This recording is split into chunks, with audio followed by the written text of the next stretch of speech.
La duda. Las partes de la célula, las capitales de los países, los números romanos, los sinónimos y los antónimos. En el cole nos enseñaron muchos contenidos. Nos enseñaron a memorizar y a responder rápido. A levantar la mano cuando sabíamos la respuesta correcta. Pero casi nadie nos enseñó a dudar. Parecía que dudar era no saber, que cambiar de opinión era haberse equivocado y que cuestionar era una falta de respeto.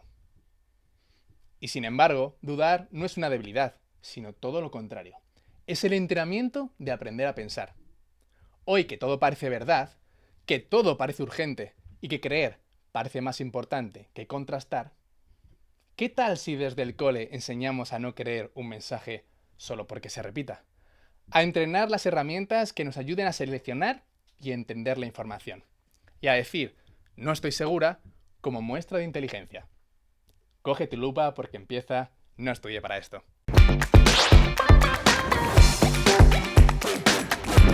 No estudié para esto. Un podcast de la Red Internacional de Educación en Alianza con Ashoka. Bienvenidos y bienvenidas a un nuevo episodio de No estudié para esto. Hoy desde los estudios de la Universidad Camilo José Cela de Madrid. Y bueno, pues una universidad, ¿no? Qué mejor lugar para, diría yo, de construir esa idea del templo del saber por el templo de la duda, que es a lo que vamos a dedicar el episodio de hoy. Uy, temazo, ¿eh? Hoy es Temazo. ese capítulo que para esos estudiantes que estaban ahí como, profe, pero a mí me han dicho que, pero esto es así. No, pero además, ¿no? Es como para ese. Y tú tenías un poquito pinta de la resabida también, ¿no? O sea, me da sensación, ¿no? ¿No? No, no, que va, yo era De la que buenísima. siempre preguntaba, la que siempre tenías algo más que decir, la que siempre... Mm, ¿No iba por ahí? por lo menos de la persona que cuestionaba, no. De preguntar y querer saber más, sí. Ok. Pero así de esa estudiante que cuestionaba, que ahí ponía en aprieto a los y las profes, no era yo, ¿eh? Ya lo he dicho en otro episodio, que yo cumplía ese rol de alumna La sumisa. sumisa perfecta, Afortunadamente, ¿no? sí, sí, sí. Y tú sí que tenías pinta de ser medio jaleo. Pues no, ¿eh? Yo he ¿No? sido siempre un estudiante y un hijo y todo así como súper tranquilo. Sí, no sé, en los debates y tal sí me gustaba porque me gustaban los temas sociales y demás, pero yo creo que no era esa persona. No era muy... No, O sea, tranquilo, tranquilo. Igual en este momento como súper complicado, ¿no? De la verdad y de la duda y todo esto, estamos como en un momento boom, ¿no? Yo ya. siento. Y a mí me gustaría pensar que en este momento en el que saber qué es cierto y qué no es tan complejo, quizás estas nuevas generaciones, ¿no? Las personas que hoy están pasando por la primaria y por la secundaria, sí tengan más inquietud por averiguar qué es verdad y qué no.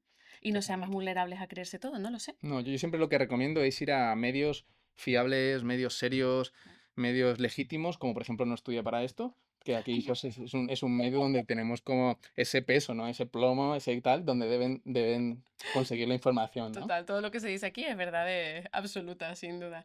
¿Sabes quién? No sé, pero tengo la sospecha de que no era una estudiante como nosotras, nuestra invitada de hoy. Uy, sí. Nada, además, sabes que yo tengo como un poquito de nervios, porque Ujú. claro, quién es aquí como muy fuerte. Luego vamos a comentar cositas, pero es que hemos estado antes hablando un poquito y estaba tomando notas, ¿sabes? Como pensando, tal, no sé qué, y a mí eso Muy como que me ha profesional. removido, digo, muy profesional, y claro, es quien te puede juzgar, ¿eh? Correcto. Como, así que hoy hay una doble presión, ¿no?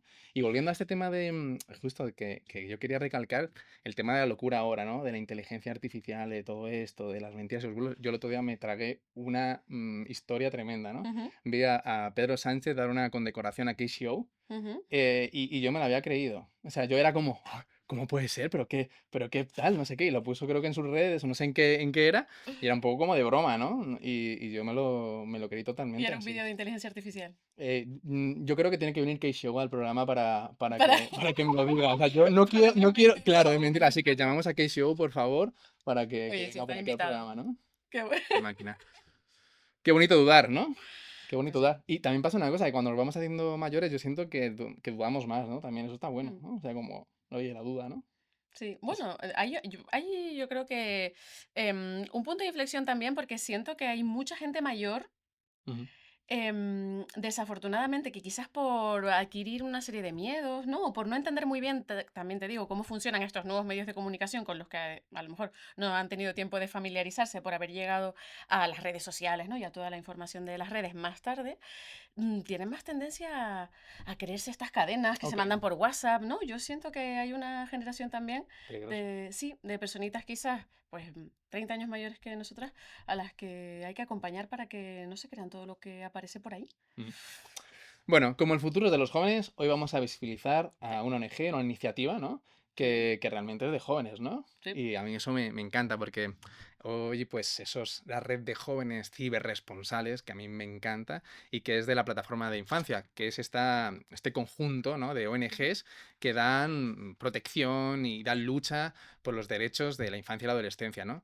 Ya son muchos años, ¿no? 15 o 20 ya años trabajando en la participación de los jóvenes entre 12 y 17 años para que se les escuche, para que hablen, para que comuniquen y que al final esta influencia que están teniendo estos jóvenes corresponsales llega a ser tal que pues hasta iniciativas políticas se han movido a través de ellos, han generado debate, han movido. Entonces, bueno, pues es dar voz a estos jóvenes y que creo que es fundamental, que tienen tanto que enseñarnos y que realmente son el presente y el futuro. Así que, bueno, quien quiera buscar más información, yo diría que vayan a cibercorresponsales.org y esos jóvenes que nos estén escuchando, pues, o que sean papás o que sean mamá, que animen a sus hijos e hijas a participar, que al final hay gente muy bonita, jóvenes muy bonitos, participando en estas iniciativas. Y eso es lo que luego te va a llevar ya unas herramientas para la vida. Así que hay que, a tope de jóvenes, ¿no? Y ojalá más redes de jóvenes periodistas. Totalmente. Y si son apoyados desde la plataforma de infancia, mucho mejor. Mucho mejor. Bueno, se viene, ¿no? Pues ahora sí. Venga, vamos con ello. ¿Preparado? Un poco nervioso, la Pasamos verdad. a nuestra invitada de hoy. Pues vamos allá. Te cuento, con más pestañas abiertas que certezas absolutas. La periodista que confronta la verdad con más verdad. La voz que nos recuerda que dudar no es desconfiar, la mujer que apaga incendios informativos y no aviva la llama de la desinformación, la referente en verificación y alfabetización mediática, la imprescindible Clara Jiménez. Muchos títulos, muchos títulos. Todos Muchas merecidos, gracias. Clara. Merecidos, ¿no? ¿Cómo estás? ¿Cómo llegas al episodio? Bien, bien. ¿Sí? Llegamos bien, sí. Y fíjate... Y fíjate que enero está siendo largo, ¿eh? También te digo. Y ahora... Y yo estaba esperando mucho este momento en mi vida. Porque ha dicho algo fundamental, que es enero. Claro, porque yo siempre digo, estos programas luego son emitidos más tarde, ¿vale? Y entonces siempre digo, ¿qué pasará cuando se emita el programa? Y ahí imagínate que, tal como está el mundo hasta ahora, ya no existimos. O sea, cualquier cosa ha pasado, cualquier cosa tal, ya es una locura. O sea, que si escuchan esto, humanidad, en otro momento que esté descontextualizado, disculpadnos, ¿no? Si no le hemos hecho Y algo relevante. Quiero que se fijen en la imagen de Clara, por favor. ¿Tiene o no tiene el boli y el cuaderno? Por supuesto. O sea, nervios, ¿vale? Nervios. Pero bueno, es que para hablar de las cosas hay que estar preparado, no se puede llegar ahí sin haber mirado un par de datos y un par de cositas. Me encanta. Qué maravilla, Me ¿eh? encanta. Qué bueno. Bueno, vamos con... ¿Estás preparada para la primera sección? Quiero pensar que sí. Y yo estoy seguro que sí. Esta es la de que es sobre mi vida, o sea, esto Claro. debería saber contestarla, espero. ¿Tienes apuntado bien todo sobre tu vida? El primer juego. A veces me lo invento. Mira, es un ping-pong, ya sabes, empezamos siempre con un ping-pong. Pregunta rápida, respuesta rápida o no tan rápida como tú quieras. Venga. Vamos con ello. Asignatura preferida. ¿Puedo decir dos?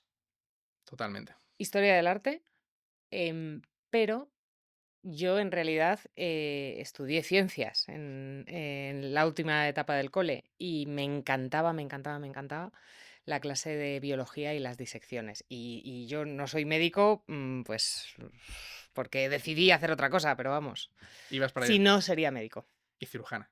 O algo así. Eso hizo mi padre, Ah, mira. que es cirujano. O sea que había lo de diseccionar, venía ya de... Sí. Bueno. Qué bueno. ¿Primera fila o última fila en el cole? Es complejo eso, porque os voy a decir primera fila y vais a pensar que soy la típica empollona que era muy buena estudiante y muy disciplinada. Yo era de primera fila porque me interesaban las cosas que pasaban en el cole, pero era de las que ponía en duda mucho a los profesores. Ujú. Era la empollona rebelde, creo. Gran ¿Tu perfil. apodo en el cole? ¿Tenías apodo? Seguro que tenía apodo, pero no sé cuál era. Pero seguro que lo he tenía. olvidado. No, quiero decir que seguro que había, Claro. que la gente me llamaba de una manera, pero que desconozco cuál era. Ujú. Qué bueno. ¿A esta ya has respondido? ¿Mano levantada o dudas en silencio?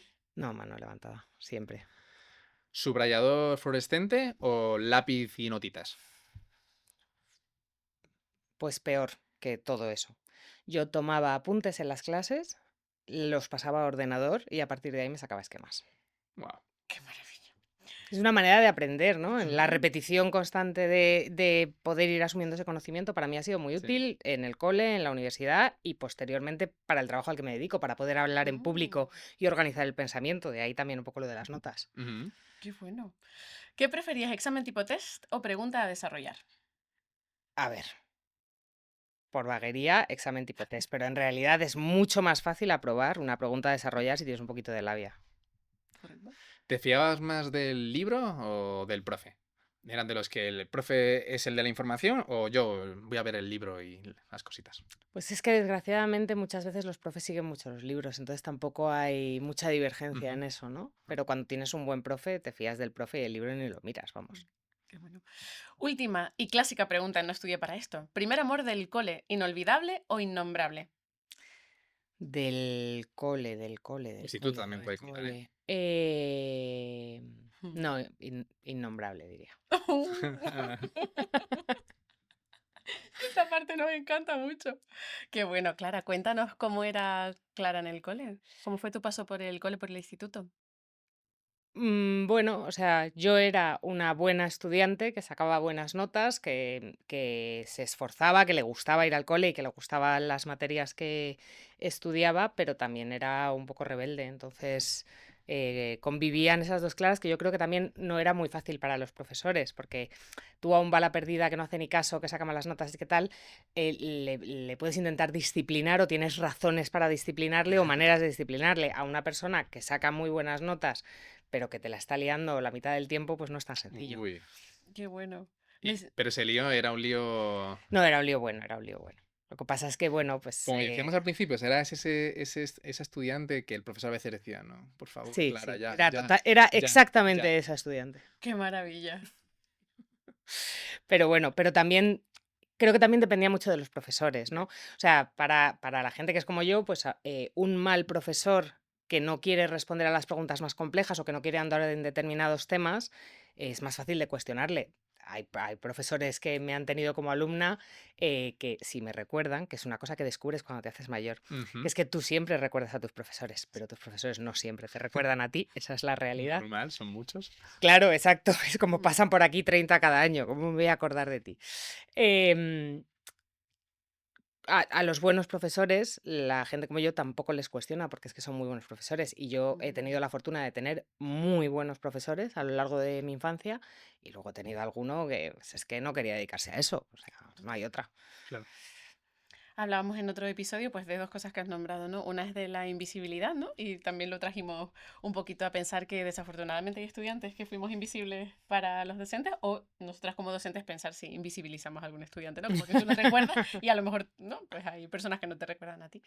Pero Bueno, bueno, que eso no, o sea, eso es el paso del tiempo también. Yo no me claro, acuerdo de todos mis compañeros de colegio claro. y yo tengo un grupo de amigas del colegio que siguen siendo mi núcleo duro Claro. y que de vez en cuando hablan de gente que es como, "Pf, esa persona dejó 0 muescas en mi vida, o sea, no me Total. acuerdo de esa Es persona". muy loco. Y es un poco traumático. El otro día a mí me metieron en un grupo en el cual vamos a hacer una cena de Navidad de 20 años después de pasar ¡Qué por el horror! Un bachillerato. grupo Un de grupo primaria, de estudiantes de de bachillerato, bachillerato. 20 años después, y entonces empiezan a incluir a gente que de pronto no te acuerdas de nada, ni De de ese nada, de nombre, ni de nada. esa cara, y dices tú, a lo mejor estaba sentado ¿dónde? ¿Dónde? ¿Cómo? Por qué le borré? ¿No? Es dificilísimo. Incluso con gente con la que has ido al colegio. Yo fui al mismo colegio desde preescolar hasta la universidad.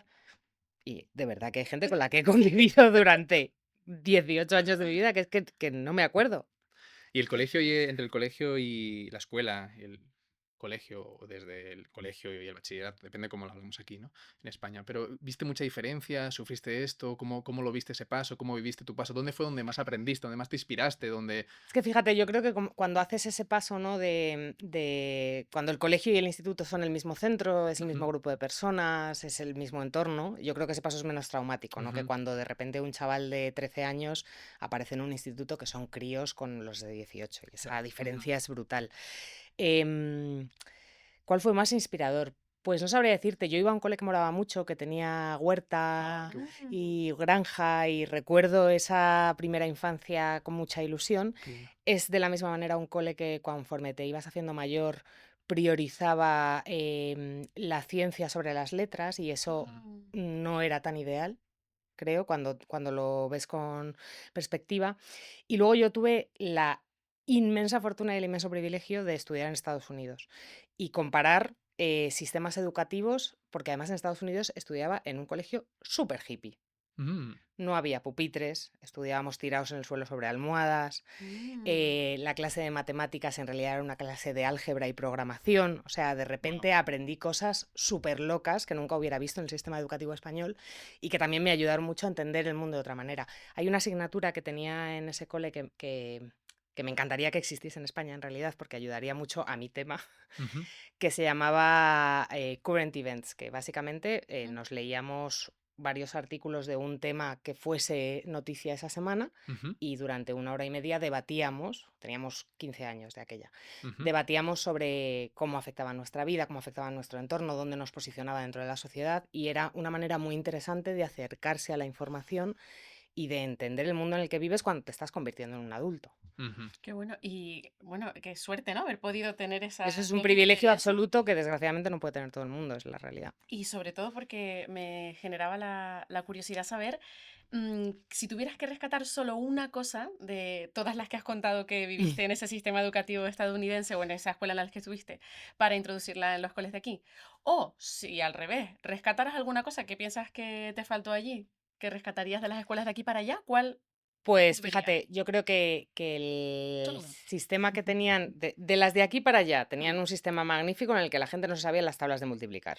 Yo creo que o sea, hay cosas memorísticas que hay que hacer en la vida, porque son útiles, sin más. Y de allí para acá, gustándome muchísimo esa asignatura de Current Events y una cosa que hacíamos de vez en cuando, que es que hacíamos como una semana de creatividad. Y entonces nos Oh, tirábamos toda la semana haciendo cosas guays, creativas, pintando, escribiendo, tal.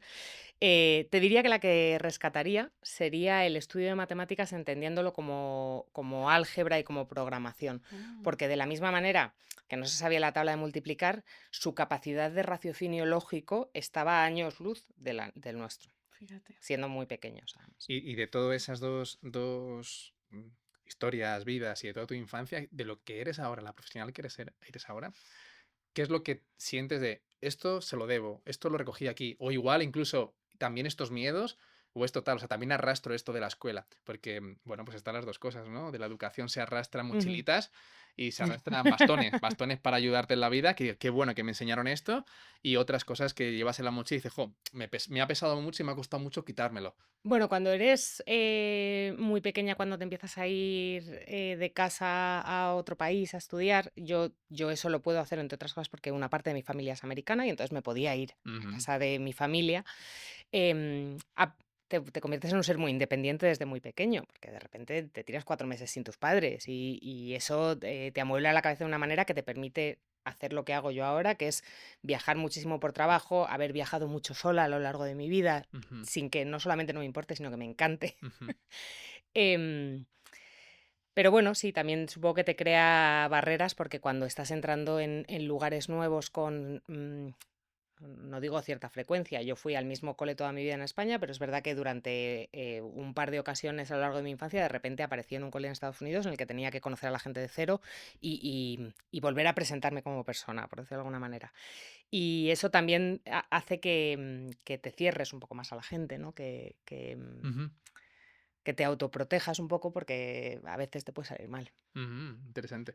Aquí quiero rescatar como un punto fundamental que yo creo que vivir experiencias en nuestra etapa, bueno, en nuestra vida en general, las experiencias son con lo que aprendemos, ¿no? Y estas experiencias de, por ejemplo, viajar, cambiar de cultura, salir de casa de tus padres por un tiempo, al final son unos aprendizajes que por mucho que lo expliquemos en un cole, por mucho que hablemos, lo tienes que vivir. Sí. Y hay cosas que tenemos que vivir. De hecho, pues muchas veces pensamos, bueno, yo pienso como docente, yo puedo pensar, ¿qué experiencias le puedo dar a mi estudiante? Ujú. Porque no todas las van a vivir, va a tener la oportunidad. ¿Qué podría acelerar? ¿Qué experiencias podría tener? Oye, vamos a que dormir un día fuera, vamos a intentar que, o dormir en el colegio, vamos a cocinar, vamos a hacer tal, alguien se va a encargar. O sea, ¿cómo puedo intentar crear experiencias que a lo mejor en el futuro es lo que van a recordar, les va a construir? ese ser futuro, ¿no? Así que bueno, creo que esas experiencias que tú has tenido, que otra gente tiene otras, etcétera, pero son las que luego te las llevas en la mochilita y es un regalo, ¿no? Total. Y yo creo que hay algunas cosas que faltan un poco en la educación en España, también porque está muy reglada, que tiene que ver con cómo preparar a los niños para la vida adulta. Ujú, Mejor no a los niños, pero a los adolescentes, ¿no? Ujú, Y hay algunas cosas que, por ejemplo, se hacen en otros países de voluntariados, en ujú, negocios locales, de casos prácticos de declaraciones de la renta, impositivas, ujú. etcétera, que al menos en mi época escolar, no sé si ahora se hacen, lo sabréis vosotros mejor, pero que aquí no se hacían y que es verdad que yo lo he vivido mucho, lo he vivido yo en mis propias carnes y lo he vivido con gente a mi alrededor que de repente tienes 25 o 30 años y te tienes que ocupar de tu mierda y no sabes. ujú. Ajá, Porque esa parte como que no está dentro del panorama educativo. Entonces, si has tenido la suerte de tener unos padres que te hayan enseñado, o como yo, tienes el comodín de mamá, de llamar a mamá y preguntarle cómo se hace, claro. fenomenal. Pero si no lo tienes, es muy angustioso y genera mucha ansiedad. Totalmente. Esas herramientas para la vida que nos Sí, hemos sí, el olvidado. seguro. O sea, es que ese tipo de cosas, la adultez en general, es una cosa compleja. Total. Y rescatando lo que comentas, ¿no? Sobre pues esas experiencias bueno, que te permiten enfrentarte a la vida, ¿no? Hablabas de un voluntariado, ¿no? Bueno, tú comentabas qué experiencias elegiría yo si pudiera para que mi alumnado, ¿no? Las personas a las que acompaño en la escuela, pues se enriquecieran, ¿no? Y crecieran como personas. Me estaba acordando de Colombia. Yo tuve la suerte de hacer una ruta pedagógica por Colombia, conociendo escuelas de allí, y algo que me impactó muchísimo y me parece fundamental y traería a cualquier contexto educativo formal, era que el alumnado tenía, para pasar, cambiar de etapa en lo que podría ser una especie de equivalente de primaria a secundaria, aunque se vivía un poquito más adelante, tenía que hacer un número de horas de servicios a la comunidad.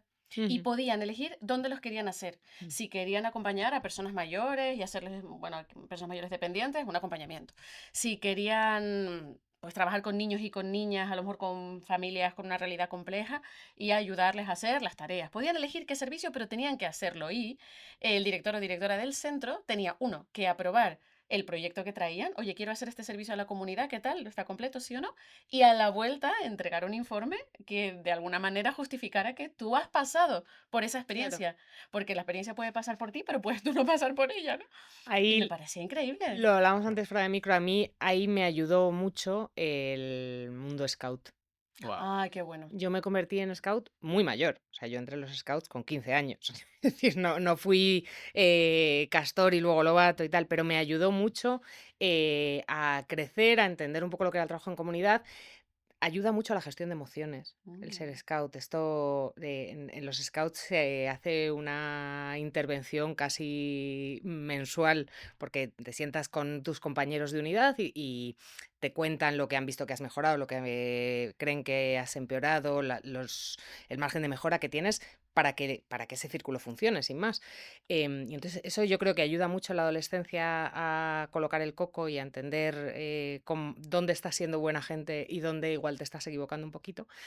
Y luego convertirte en scouter cuando tienes 18 años y poder llevar a los niños, inculcarles el escultismo, que habrá mucha gente que lo vea como una movida militar, pero que en Sí. realidad No, no, tiene un origen militar, sí.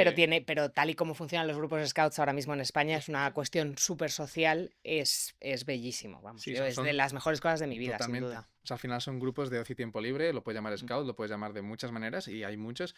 Y quiero rescatar que creo que la escuela formal, la educación formal, colegios, institutos, etcétera, debería recoger más de la educación Sí, informal muchas veces, de estos grupos, em, porque realmente se hace más vivencia, se hace más grupos, se hace más comunidad, se hacen otras cosas. Y habría que tener un diálogo realmente porque siempre está separación entre educación formal, educación no formal, etcétera. Ujú. Y creo que hay mucho que aprender de ambos puntos, pero creo que sobre todo la educación formal tiene que aprender de estos espacios. Ya, obviamente, 100%. que sabemos que los docentes están saturados, que los colegios tienen que cumplir un currículum tremendo, que tanto estudiado, sí, que tienen obligaciones, que tienen, bueno, todas estas cosas, pero bueno, habría que abrir ese melón de decir, bueno, ¿por qué hoy Clara aquí está hablando de los scouts, de los grupos de ocio y tiempo libre, etcétera? Y todos los que hemos estado en estos grupos de ocio y tiempo libre, como monitores o como niños y niñas, hemos vivido cosas increíbles, ¿no? Y creo que habría que sacar de ahí, ¿no? Y yo creo que te da una serie de capacidades, ese tipo de entornos, que no necesariamente aprendes en casa y no necesariamente aprendes en el cole, que te sirven luego mucho para la vida. A mí la resolución de conflictos que me han enseñado los scouts y la resolución de problemas, de tener recursos básicamente para hacer las cosas, es brutal. Y os contaré una cosa. Hay un porcentaje muy alto de Ashoka Fellows que hemos sido scouts. Mm, Es una de las constantes que ven cuando eligen a los fellows. Ah, wow. qué bueno, Interesante. sí, súper interesante el dato. Ujú. Qué bueno. Pues Clara, vamos a viajar hacia el futuro. Venga. Hemos estado un ratito regodeándonos en la infancia y la adolescencia de Clara y ahora queremos contarte un experimento que está más vinculado con tu profesión y lo que esperamos sea tu vocación actual. Y este experimento pues está relacionado con la desinformación. Y es que en 2010 un equipo que lideraban dos investigadoras, Lisa Facio y Elizabeth Marsh, se hicieron una pregunta muy sencilla y es ¿por qué a veces creemos cosas aún sabiendo que son falsas?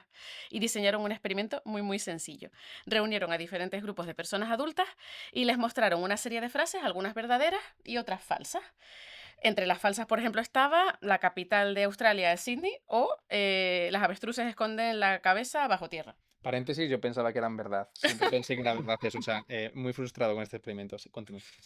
Durante el experimento, algunas de estas frases se repetían más veces que otras, ¿sí? Había algunas que deliberadamente estaban siendo repetidas y repetidas y repetidas. Y para algunos grupos, días posteriores y para otros grupos de este experimento, semanas posteriores, les preguntaron, ¿te parece verdadera o falsa esta afirmación? Y traían de nuevo estas frases que les habían dicho. Entonces, descubrieron que las frases que se habían repetido más veces eran consideradas más veces verdaderas por los grupos, más veces verdaderas que falsas. Incluso cuando, ojo, uno, las personas tenían conocimientos previos o cuando incluso sabían de antemano que la información que estaban escuchando no era verdadera. Conclusión, ellas sacaron como conclusión que la repetición ganaba a la verdad. Entonces, esto pasa porque, como nuestro cerebro, decían ellas, las investigadoras y su equipo, utiliza atajos para funcionar más rápido, asimilar que la familiaridad, algo que nos suena, es algo verdad, es algo que hacemos de forma natural, y a este efecto lo llamaron efecto de verdad ilusoria. Sí.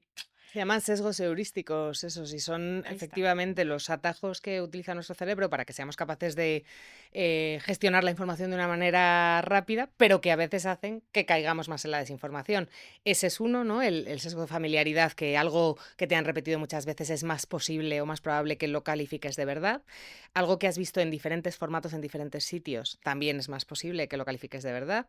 Algo que tu grupo y tu entorno cree que es real, es más probable que tú creas que es real también, porque todos nos gusta sentirnos parte del grupo y nos da un poco de miedo que nos dejen de querer por no creernos algo real. Entonces, efectivamente, pues nuestro cerebro nos engaña a veces también y hay que tenerlo presente. Huir de los sesgos es dificilísimo, pero tenerlo presente nos puede ayudar a cuestionar ciertos automatismos que tenemos en la cabeza. Qué bueno. Y luego, corrígeme si me equivoco, pero ¿no hay algo que se llama el efecto Mandela, que es una verdad que se repite y se repite y se repite y asumimos que es verdad, aunque no lo sea ¿No? simplemente porque Porque la hemos oído dicha durante mucho tiempo. durante Bueno, mucho son un tiempo y en poco, muchos, todo lo que has dicho yo lo llamo nos un poco suena. mitos fundacionales, ¿no? Qué bueno.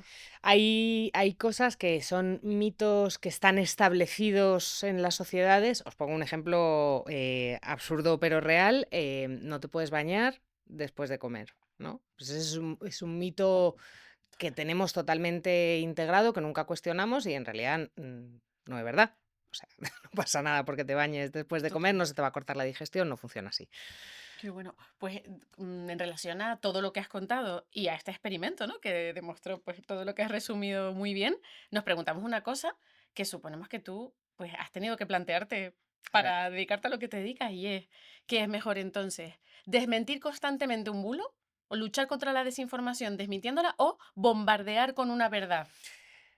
Como nada en la vida, no hay una respuesta correcta y una incorrecta, ¿no? Pero esto, voy a plantear la pregunta de otra manera, Ok. que es la típica pregunta que yo recibo muy a menudo, que es, ¿el fact-checking funciona o no funciona, ¿no? Ujú.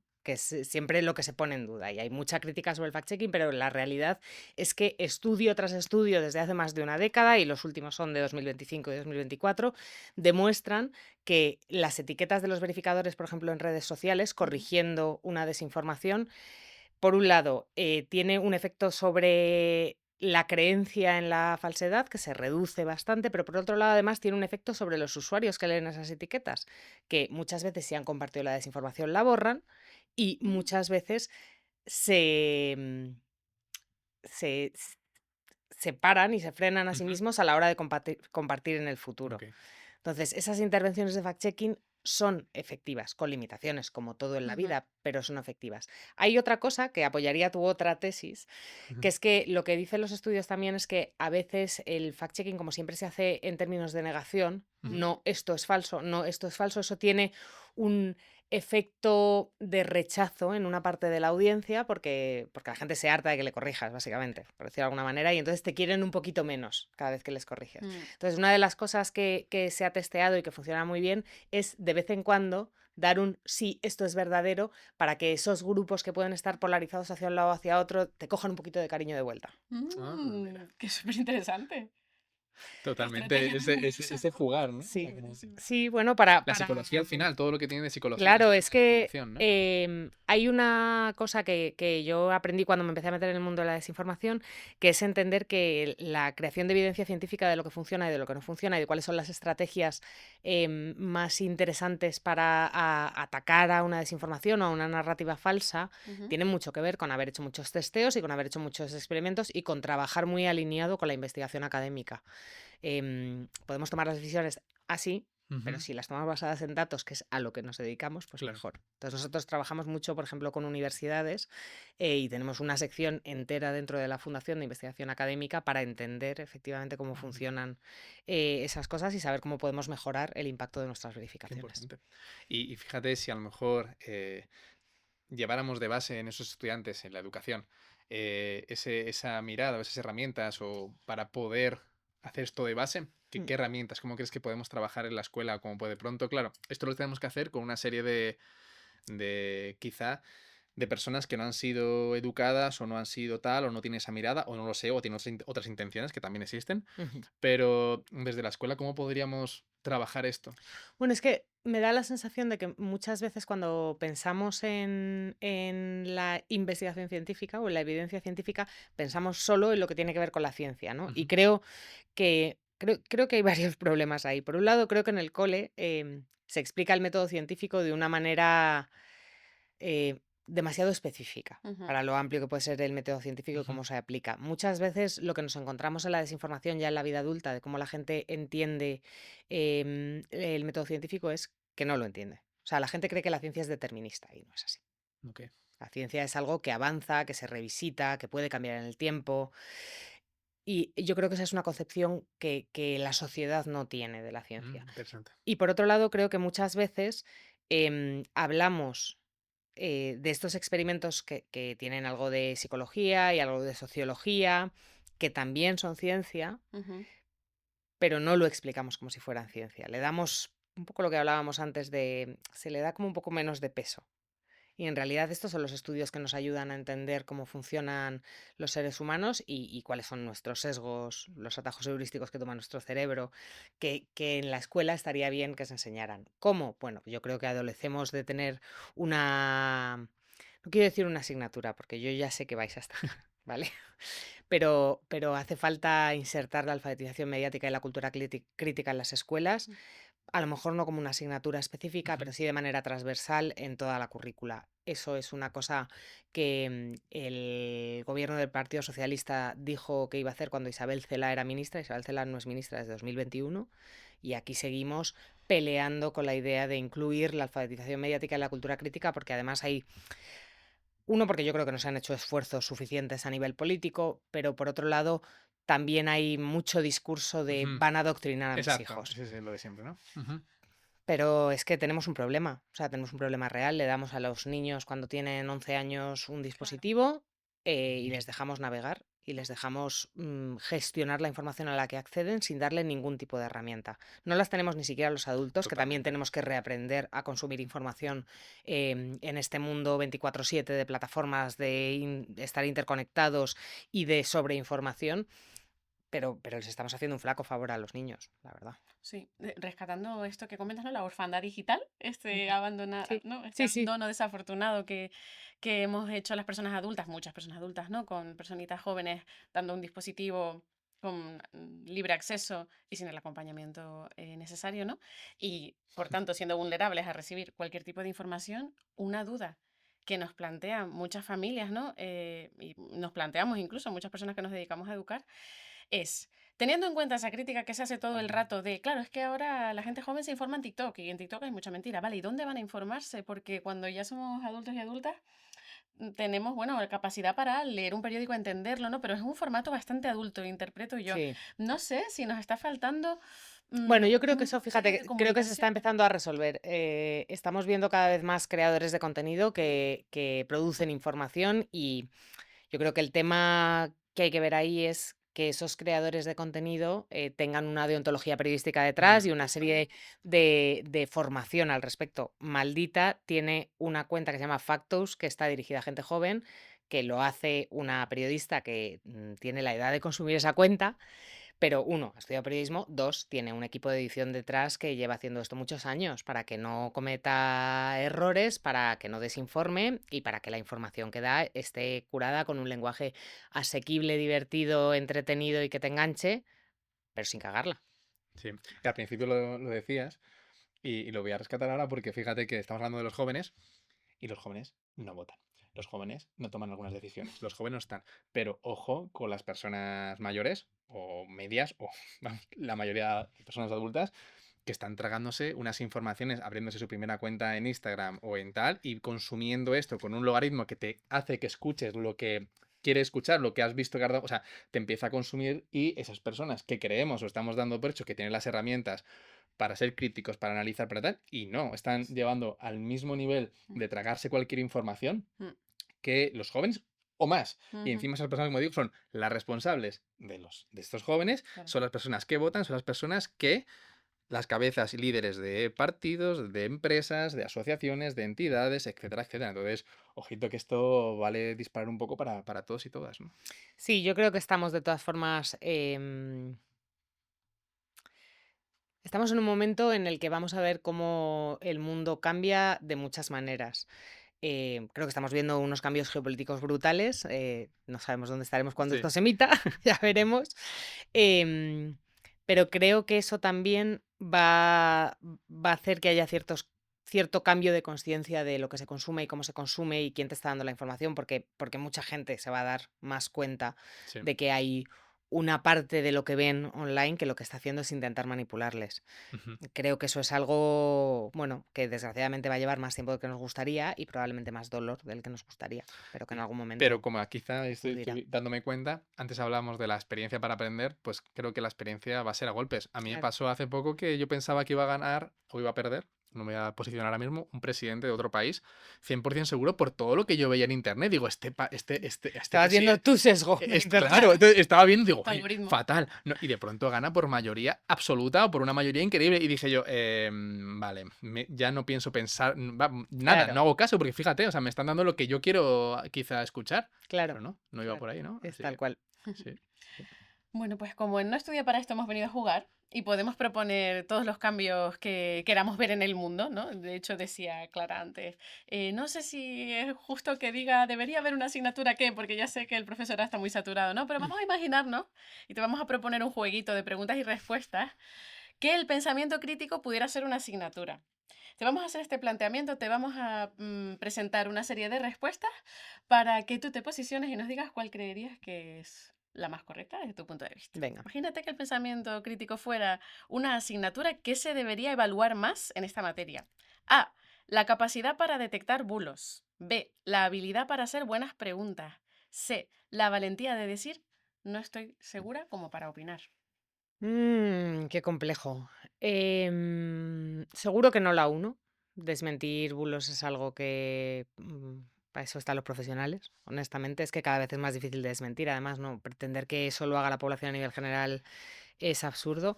La capacidad de hacer buenas preguntas no está mal tirado, pero yo creo que tendría que decir que sería mejor la capacidad de dudar. Ujú. Por lo tanto, me voy a quedar con la tercera, que es la capacidad de saber decir que no lo sé, que es el primer paso para poder dudar de algo. Qué bueno. Totalmente de acuerdo. Estaba pensando en el tema este de los bulos y estamos hablando de la información macro, ¿no? De informaciones, de políticas, de tal, de noticias. Pero ojo con los bulos sobre las vidas personales de las personas y cómo esto están viviendo los jóvenes y demás, ¿no? O sea, Sí, sí, sí. que eso es otro tema, que quizá hablamos mucho de estos bulos y nos imaginamos todas las noticias y las manipulaciones, pero está doliendo mucho en la población los bulos y acaba en un ciberbullying y acaba en un montón de cosas sobre una persona, ¿no? Y de cosas que a mí me preocupan todavía más que eso, y que están más alejadas de mi tema, en cualquier caso, Ujú. pero viene también de una investigación que hemos hecho hace poco en Maldita, que es la exposición sin saberlo de los menores en redes sociales y Ujú. los efectos que eso tiene en para qué se usa su imagen, cómo se usa su imagen, quién consume su imagen y ¿y a dónde puede llevarnos eso? Os voy a contar muy rápido cómo Ujú. es la investigación para que nos centremos, pero hemos encontrado cómo hay decenas de cuentas en TikTok que cogen vídeos de menores bailando Ujú. y las aglutinan en una sola cuenta para el consumo de hombres mayores. Y además, Wow. y esta es la segunda parte horrible de esto, consumo de hombres mayores, que lo sabemos porque son fotos de perfil de hombres haciendo comentarios lascivos sobre niñas. O sea, no tiene otra historia. La segunda parte de esto es que en esos comentarios de esos vídeos nos encontramos a gente que te lleva a Telegram para venderte pornografía infantil.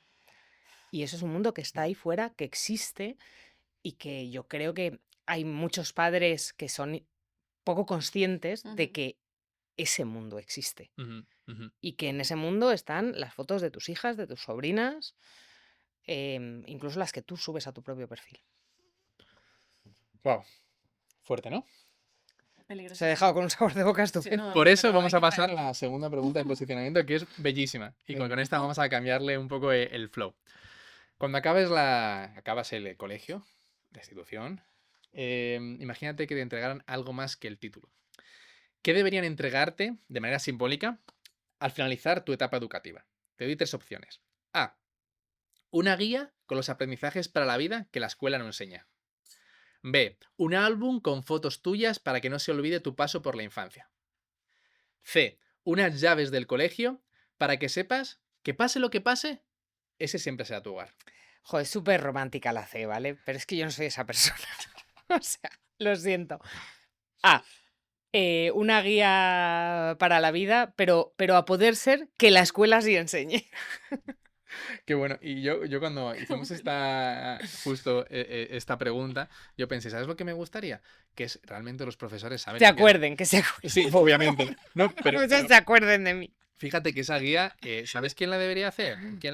Lo haríamos los propios profesores, porque tenemos muchas cosas que explicar a los estudiantes, pero Que no claro, llegáis. no, entonces como tenemos el currículum, tenemos tantas cosas que dar, tenemos tantas cosas que explicar, tenemos que tal, te gustaría quizá sacar otros temas y hablar de otros temas, pero como que no da tiempo. Entonces me gustaría que ahora has acabado, te hemos aprobado las asignaturas y toma esto que hemos hecho entre todos y todas, que es lo que te va a funcionar.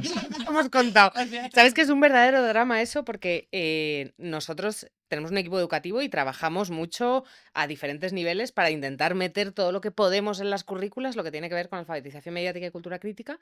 Y eso es lo que nos dicen todos los profes, en plan de, dame algo que no me requiera, o sea, que yo lo pueda dar en 2 días. Y es como, a ver, es que, ¿sabes? No funciona así. Es toda una vida. Sí, sí, es terrible. Es que no cabe más. Lo sé, pero es un verdadero drama. Alguien tiene que replantearse, pues yo qué sé, que igual las funciones otro año, ¿sabes? Qué bueno. Pues vamos a cerrar este juego con una última pregunta también Venga. divertida. Dice así: si las aulas se transformaran en un nuevo concepto, ¿cuál elegirías? A. Que se parezcan más a una cafetería, con taburetes, mesas, comiditas, Leo. Que se parezcan más a un teatro, butacas cómodas, luces, sonidos, espectáculo. O C. Que se parezcan a un templo, silencio, espacio para meditar, tranquilidad, escucha. Yo siempre he sido más de bares. O sea, no, que se parezca a una cafetería, porque en realidad en las cafeterías O en esa idea de cafeterías es donde la gente habla y construye y evoluciona. Lo otro impide un poco esa cercanía que yo creo que además necesitamos cada vez más, ¿no? Yo creo que el gran reto en el que estamos ahora mismo es cómo conseguimos que el mundo vuelva a empatizar con el de al lado y que no se aísle y que viva solamente en su burbujita. A mí una de las cosas que me preocupa mucho del momento actual, y el otro día además me lo sacó una amiga y fue como, estaba pensando justo en esa mierda, es el absoluto individualismo en el que estamos. Ujú. Y yo, o sea, lo veo en gente que me rodea y a la que quiero, que vive en un pensamiento individualista a unos niveles terribles, y pienso mucho en cómo tengo que educar a mi hija para sacarla de ese momento en el que está el mundo, que es muy individualista a nivel global. Total. Estaba yo pensando en una locura que se me acaba de ocurrir. Yo la voy a soltar aquí sabiendo que hay un montón de gente que la va a escuchar, que la va a patentar, que va a ser millonaria, pero a mí me gusta ser generoso, ¿de acuerdo? Venga. Entonces vamos a ver. España no es un sistema educativo que se esté llevando a otros países. No, bueno, es un sistema educativo más, con sus Heredado. luces y sus sombras, heredados y demás. Sin embargo, todo el mundo que viene a España dice qué buenos sus bares, ¿no? Qué buenas las tapas, qué bueno el ambiente, qué bueno tal, ¿no? Ujú. Y claro, lo ha dicho muy claro, que el sistema educativo quizá o que las clases se parezcan más, las clases ha dicho, ¿no? Al bar. Entonces, es verdad que quizás si fusionamos desde España el bar y la escuela y el sistema educativo, podemos encontrar un sistema educativo único en el que sí somos buenos, Ujú. que es en el bar, en la cañita, en la tapita, en diferentes lugares, el cafetito, el tal, el pincho de tortilla, y cómo hacer eso tipo escolar y realmente llevar. Tú imagínate entrar a una escuela donde haya taburetes, mesas de grupo, mesas sentados, Maravilla. el microondas, que en vez de pedir una tapa de tortilla, una tapa de aprendizaje, pum, te pones el aprendizaje, te comes esto, pero con buen rollo, ¿no? Como en el bar. Es que quizá estamos ahora mismo sacando un puntazo para el mundo y tomen nota, ¿no? Te lo van a robar. Me apunto. Con tal de que se haga, yo siempre digo, con tal de que se haga, por favor, cuando una idea me gusta Que mucho, me digo, quiten. con tal de que se haga, que quien sea. Qué bueno, está fantástico. Bueno, y ahora sí, vamos a la reflexión final, a esta pregunta que siempre hacemos, un desafío, un reto, una pregunta un poquito loca. Vamos, Clara, con esto. Si tú pudieras elegir una asignatura como un chip que se incluyera en el sistema educativo, que se incluyera en los estudiantes, ¿no? Para que entre así, o sea, directamente ya se sabe. Esa entra y se queda en uno. ¿Cuál meterías y por qué? A ver, yo tengo que barrer para casa aquí, Vale. ¿no? No te voy a decir alfabetización mediática porque tampoco, pero cultura crítica sí. Cultura crítica. Eso o el manual de adultez de cómo llamar al seguro y eso. Que tú quieras, una de esas dos. Oye, eso sería muy bueno. Un chip bueno. que te entre el chip y ya tengas todo lo de adulto Todo metido. aburrido. Ya, Exacto, ya tengas todo el aburrido y a jugar. Todo el- Exacto. con la No sé hablar, aplicación. pero tú la declaración de la renta la tengo clarísima. Ay, qué Qué bueno. bueno. Clara, ha sido un súper placer tenerte aquí. Muchísimas gracias por abrirte, por contarnos, por compartir, por informarnos también en este ratito. Mucha información. Sí, qué bueno. Y nos queremos despedir de ti, como es habitual en No Estudié para Esto, con una frase que hemos rescatado de una entrevista tuya y que nos ha gustado mucho. Y que dice así, dices tú, deberíamos tener una dieta informativa saludable, igual que nos preocupamos por tener una dieta alimentaria saludable. Muchas Así que muchas gracias por tanto. Un placer. Por explicarle a la gente qué es eso, es que no nos leamos solamente un periódico o una radio o una tele, sino que hay que picar un poquito de todo para que sepamos con qué nos estamos alimentando. No solo vale TikTok, vaya. Qué Ni la bueno. televisión, ni tal, Decirlo etcétera. rapidito. Muchas bueno, gracias, Clara, muchísimas Un placer. por estar aquí. Un gusto. Bueno, pues espero que les haya gustado. Nos encanta que estén escuchando esto o que lo estén viendo. Y bueno, pues ya saben que llega este momento en el cual despedimos, pues dedicándole el capítulo y agradeciendo a un grupo de personas, a un colectivo. Y en este caso, para mí como que me toca mucho el corazón, porque hoy tenemos una periodista y sabemos que hay periodistas que arriesgan su vida, que sufren pues amenazas, violencia, que les matan, que les persiguen, por contar la verdad, por contar eso que no se quiere que se sepa. Así que este capítulo lo he dedicado a todos esos periodistas que dan su vida, lo dan todo, y es muy bonito, ¿no? Pensar que son héroes y heroínas de la libertad y la verdad. Así que nada, muchas gracias y nos vemos en el próximo episodio. No estudié para esto. Un podcast de la Red Internacional de Educación en Alianza con Ashoka.